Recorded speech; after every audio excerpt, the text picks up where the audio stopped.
Global skill development mission में आपका स्वागत है।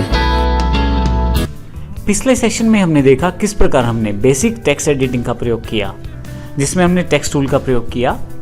इस सेशन में हम टेक्स्ट टूल से जुड़े हुए एडवांस यूज को देखेंगे।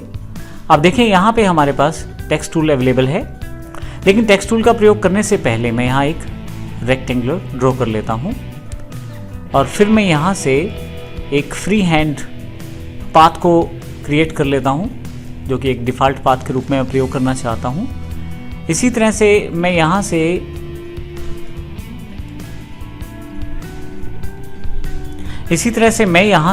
एक सर्कल ड्रॉ कर लेता हूँ।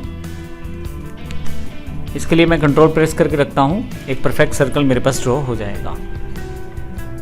थोड़ा सा अच्छा समझने के लिए मैं इन ऑब्जेक्ट के जो बीच का फील्ड कलर है उसको हटा दूंगा कुछ देर के लिए। इसके लिए मैं यहाँ पे सिलेक्ट करते हुए ऊपर की तरफ सबसे पहला ऑप्शन जो नो कलर को रिप्रेजेंट करेगा क्लिक करूँगा, तो ये जो फील्ड बॉक्स है वो खाली हो जाएगा। इसी तरह से सर्कल के ऊपर क्लिक करके मैं यहाँ से नो कलर कर देता हूँ, तो सर्कल का जो अंदर का कलर है वो भी हट गया है। मैंने यहाँ पे साइड पे दिए गए ऑब्जेक्ट प्रॉपर्टीज को क्लोज कर दिया है ताकि मेरे पास थोड़ी सी ज़्यादा जगह हो देखने के लिए चीज़ों को। अब मैं चाहता हूँ कि इन सब के साथ टेक्स्ट टूल का प्रयोग करना। सबसे पहले टेक्स्ट टूल को सिलेक्ट करता हूँ यहाँ से मैं, और यदि आप इस पाथ को देखें, जब मैं माउस को यहाँ लेके आता हूँ, इस टेक्स्ट आइकॉन को जब मैं इसके साथ अटैच करता हूँ, तो आप देखेंगे कि यहाँ पे एज का ऑप्शन अवेलेबल है। अगर मैं इस पर क्लिक कर दूँ तो आप देखेंगे कर्सर जो है इस पाथ के साथ अलाइन हो गया है। अगर मैं यहाँ कुछ टाइप करूं, जैसे कि मैं यहाँ कुछ टाइप करना चाहता हूं,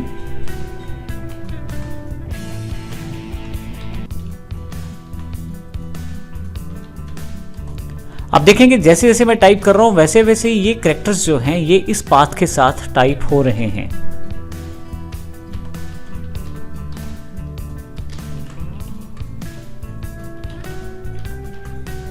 देखिए यहाँ पे तो कितनी आसानी से मैंने टेक्स्ट को टाइप किया है पाथ के साथ। ये सबसे बेहतर फीचर है जो कोल्ड्रा में टेक्स्ट के साथ जुड़ा हुआ है। इसी तरह से मैं ना केवल इस पाथ के साथ बल्कि दूसरे किसी शेप के साथ भी प्रयोग कर सकता हूँ। जैसे यहाँ पे एज पे क्लिक कर देता हूँ, आप एज के साथ ही यहाँ पे इस रेक्टेंगल पे टाइप करना शुरू कर सकते हैं।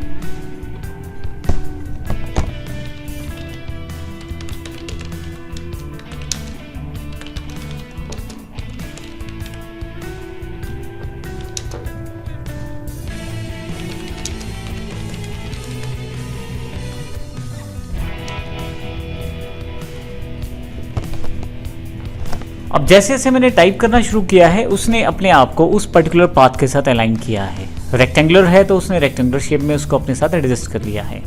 ये बहुत ही इंपॉर्टेंट फीचर है टेक्स्ट टूल में। मैं यहाँ से इसे एस्केप करके फाइनलाइज कर देता हूँ और यहाँ से मैं पिक टूल का प्रयोग करके इसे डिलीट भी कर सकता हूँ। ये रही बात हमारे पास पाथ के साथ टाइप करने की। इसके अतिरिक्त आप चाहें तो किसी शेप के अंदर भी टाइप कर सकते हैं। यहाँ मैं एक दो टिपिकल शेप्स ले लेता हूँ।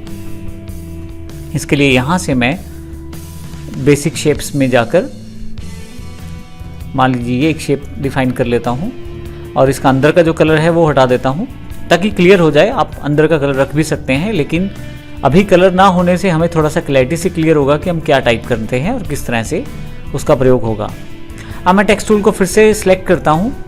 अब की बार यदि आप देखें एज को सिलेक्ट ना करके मैं थोड़ा सा नीचे आता हूँ तो ये रेक्टेंगुलर डॉटेड एक निशान आपके पास है, ये टेक्स्ट एरिया का निशान है। अगर मैं क्लिक कर दूं तो आपकी शेप में एक टेक्स्ट एरिया देखिए यहाँ बन गया है। अब जो कुछ भी आप टाइप करेंगे इस टेक्स्ट एरिया के अंदर ही टाइप होगा। एक्चुअली जब हम क्लिक करते हैं तो जो शेप रहती है उसके अकॉर्डिंग ही टेक्स्ट एरिया अपने आप को मॉडिफाई करता है। क्योंकि ये रेक्टेंगुलर शेप थी तो टेक्स्ट एरिया जो है वो रेक्टेंगुलर एरिया में क्रिएट हुआ है। मैं यहाँ कुछ भी टाइप कर सकता हूँ,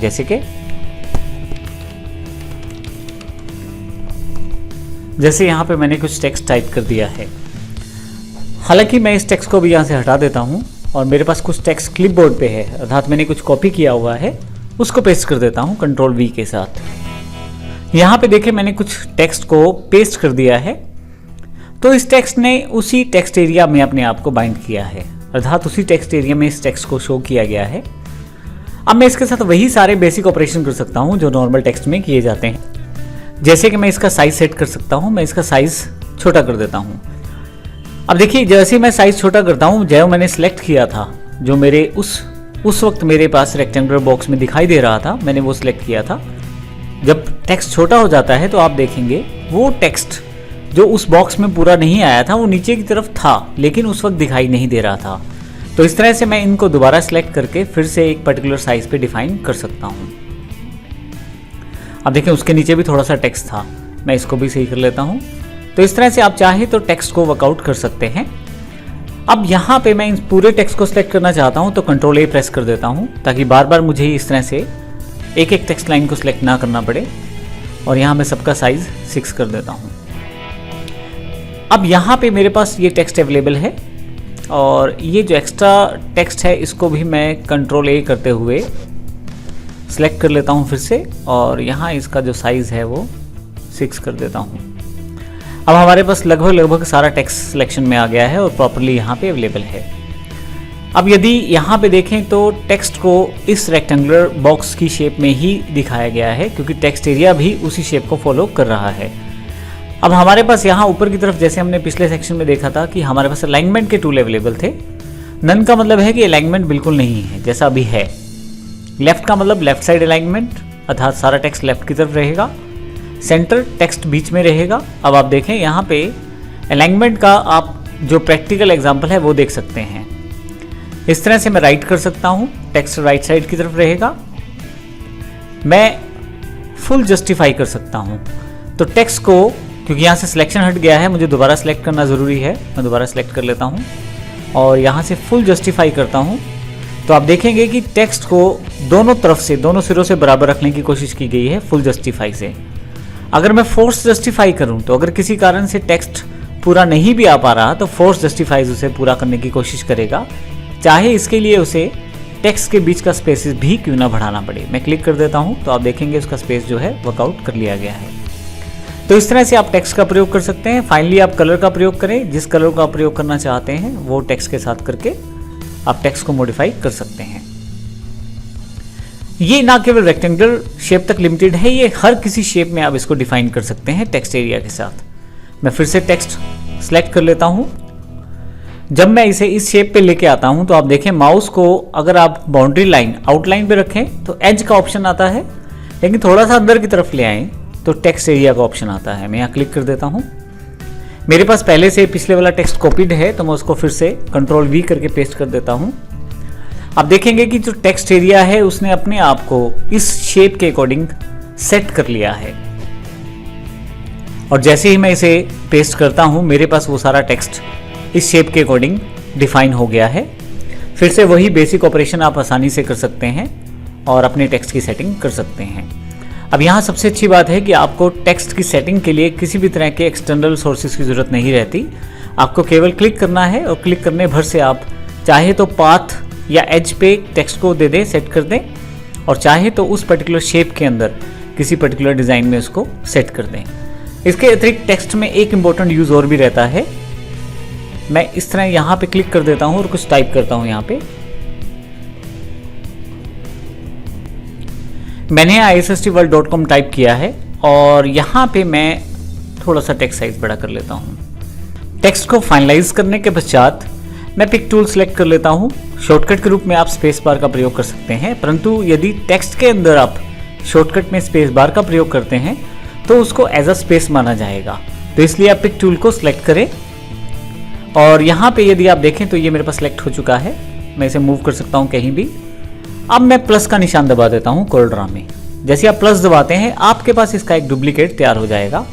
आप यदि एक टेक्स्ट को ऊपर करें तो आपको नीचे की तरफ दूसरा टेक्स्ट भी दिखाई देगा, कुछ इस तरह से। मैं वापस इसको इसकी बेसिक पोजीशन में ले आया हूँ। यहाँ पे दो issstworld.com के नाम से टेक्स्ट अवेलेबल हैं। पहले वाले का मैं कलर चेंज कर देता हूँ। देखेंगे दूसरे का कलर आपको पीछे की तरफ से दिखाई दे रहा है, जो कि डिफ़ॉल्ट रूप में ब्लैक है। तो इस तरह से आप देखें तो एक शेडो का इफेक्ट पीछे की तरफ दिखाई दे रहा है दूसरे टेक्स्ट से। और यहाँ यदि मैं थोड़ा सा ऊपर नीचे करूँ तो आप देखेंगे क्लियरली वो टेक्स्ट नीचे वाला आपको दिखाई देना शुरू हो जाएगा। थोड़ा जूम करके देखते हैं इसे, तो आप देखेंगे कि जो टेक्स्ट है उसके पीछे एक शेडो इफेक्ट अवेलेबल हुआ है। तो इस तरह के कुछ इफेक्ट्स आप डायरेक्टली टेक्स्ट के साथ देख सकते हैं। हालांकि शेडोज देने के लिए आपके पास काफ़ी सारे टूल्स अवेलेबल हैं CorelDRAW में, जिनको हम अगले सेशंस में भी देखेंगे। तो इस सेशन में हमने सीखा कि हम टेक्स्ट को किस प्रकार से प्रयोग कर सकते हैं, किस प्रकार एक पर्टिकुलर इमेज के एज पे उसे टाइप कर सकते हैं या उस पर्टिकुलर इमेज के अंदर या शेप के अंदर उसे टेक्स्ट एरिया में टाइप कर सकते हैं, या किस प्रकार आसानी से शेडो टेक्स्ट क्रिएट कर सकते हैं टेक्स्ट को डुप्लीकेट करके। धन्यवाद।